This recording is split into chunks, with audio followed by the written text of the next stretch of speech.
Here we see our qualified installers tearing out an older vinyl window. This window is about 20 years old, and we're going to replace it with a brand new KV high efficiency window.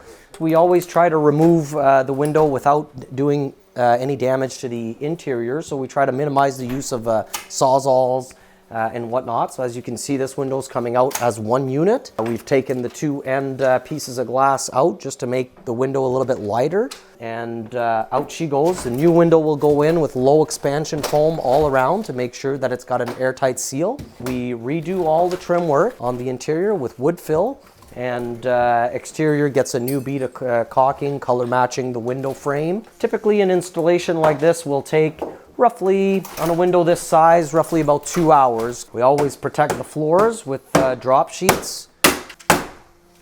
And there she goes.